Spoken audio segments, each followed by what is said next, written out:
Hello everyone, it's Shane Kanto, your Wasteland reviewer, and I'm here to review Star Trek, Strange New Worlds Season 1. And this is a Paramount series, Paramount Plus series, that is a prequel to the original Star Trek series, as it focuses on Captain Christopher Pike leading the Enterprise before we get the time when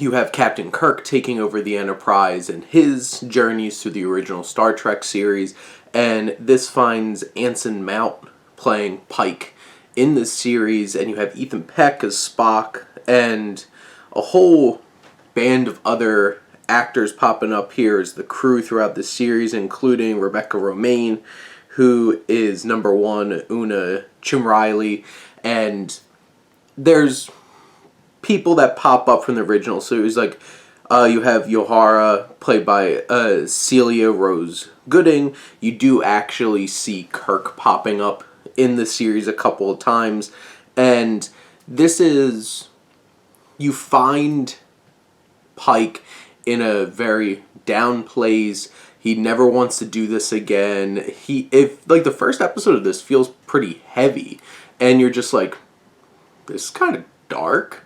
And then by the second episode, he's like, I love what I do, as he's back in his Starfleet uniform and everything. It's just like, oh, I guess that was just the first episode setting up that kind of tone to this.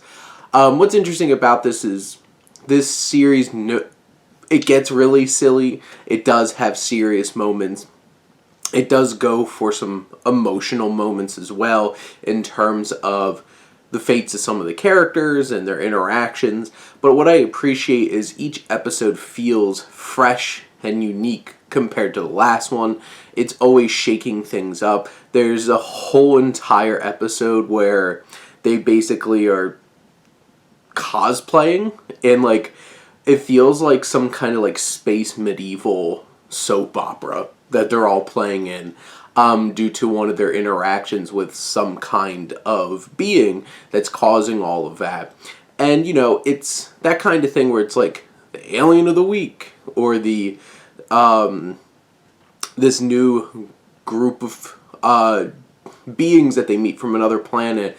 You have some Romulans in there, and you have some of, like, the big name, alien species in Star Trek, but you also have some where, I have to preface, not a huge Star Trek fan.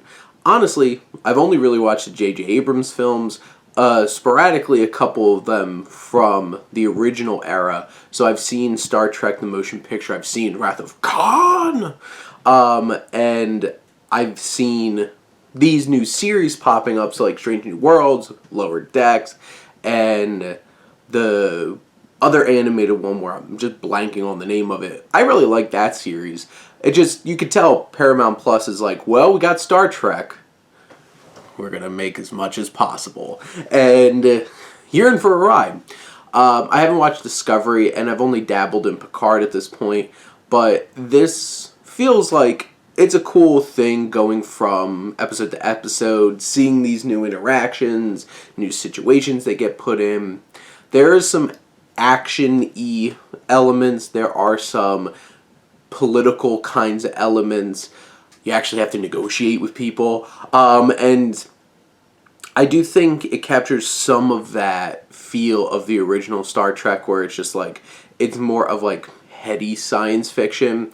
I've seen a lot of people complain about the writing in these new Star Trek series and stuff on Paramount Plus. I feel like this could have been tighter. There's definitely some moments where it feels like out of place. Like, there's a whole entire thing with Spock and this relationship that he has, and there's some elements where they're like really getting into talking about like, I researched human sex, and then Spock's like, spit take, and it's just like, silly, just silly. And sometimes the tone could be a little weird that way, but I do think that this show has a really strong cast. I really like Anson here. I think he's a good anchor to the series. I think Ethan Peck does a fine job. Melissa Navia and Jess Bush, Christina Chong, and some of the others I mentioned before, I feel like really get a chance to shine in this series. You get to learn a bit about each of these different members of the crew. And I feel like this series was an enjoyable series to watch, especially for somebody from the outside looking in, not a Star Trek fan. And, you know, it's not my favorite show on television. It's not my favorite show on Paramount Plus, but I think you have some enjoyment here. I think it has some good quality science fiction elements, and it does its job. It takes you on a adventure through space, and I like that. But those are my thoughts on the first season of Star Trek Strange New Worlds. Let me know what you think, and let's talk some TV. But thank you as always for tuning in and supporting your Wasteland reviewer.